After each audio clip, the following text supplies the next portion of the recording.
Joining me is former Labor Senator Graham Richardson and New South Wales Libertarian Vice President Gemma Noyosi. Great to see you both.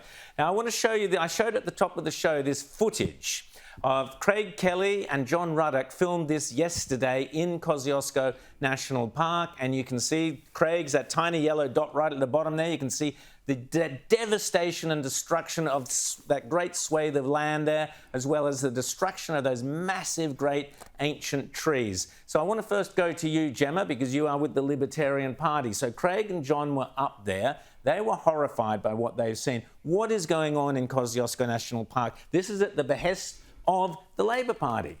It's just this sheer insanity of destroying the environment to protect the environment. And look, I am someone who is definitely for the natural world, as most sane people are. This is, again, just trying to bring in this whole renewable thing. It's going to cost the taxpayer billions of dollars down the line. And for what? For destroying our natural, beautiful spaces here in this country. It's pretty bizarre. But no, it was actually a Turnbull government that did bring this in. So there you go. So Graham, the lovies, I like to call them the lovies, these people who love the planet so much that they want to destroy it, as Gemma said. How is this defensible in any way? And do you think that a re-elected Albanese government should really start to ask themselves, is this the best way forward to destroy our natural environment like this, just for these mad transmission lines? Yeah, look, I think there's some validity in that. I'm a little uneasy about where we are now and where we're heading.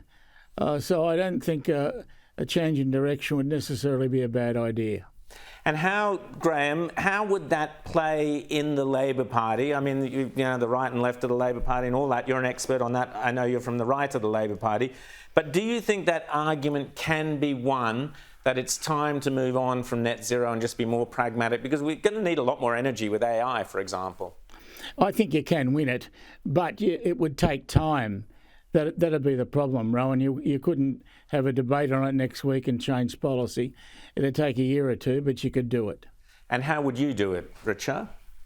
Well, you've just got to get the numbers at conference.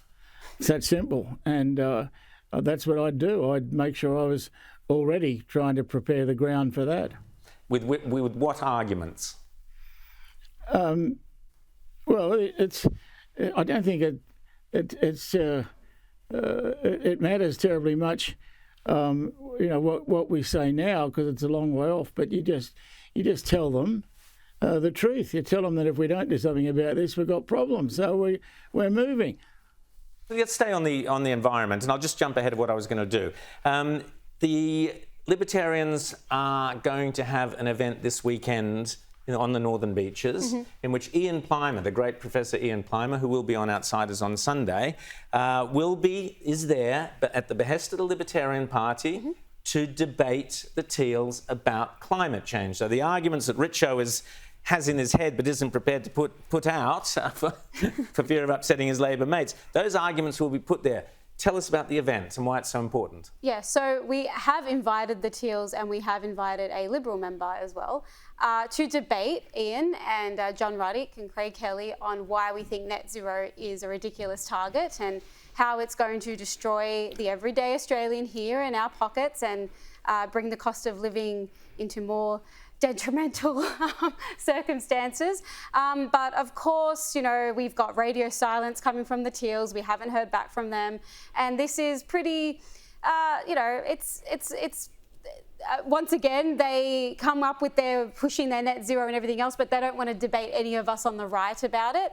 And it's just typical cowardice coming from So their all side. you Teal voters out there, let me just remind you, here is a climate change skeptic prepared to debate everything to do with climate, turning up at the Northern Beaches there, prepared to debate the Teals, prepared to debate anyone who steps up on climate change, and yet the Teals so far have shown complete cowardice. What does that tell you about their knowledge of and commitment to the cause? Now, Graham, I want to go to something, to the climate change cause. I want to go to something which will be more heartening to you, Richo, because I want to cheer you up for the weekend ahead.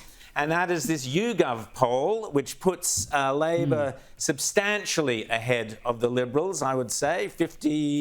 I've got the results here. They're 52.5 versus 47.5. Do you think this is accurate, Richo? I don't think it's far from inaccurate. I mean, I think that this is a pretty good poll. I expected something like it. I think Albo's been having a good run, and I just think he's just a more attractive candidate as Prime Minister than Dutton. And that is a fundamental problem the Liberals have got.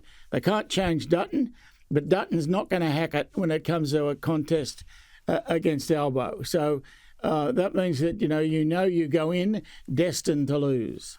Now, let me just quickly ask you about the debates. 3 excellent debates from Sky News Australia here during the week. The one that really got me, I thought was superb, was Angus Taylor against Jim Chalmers.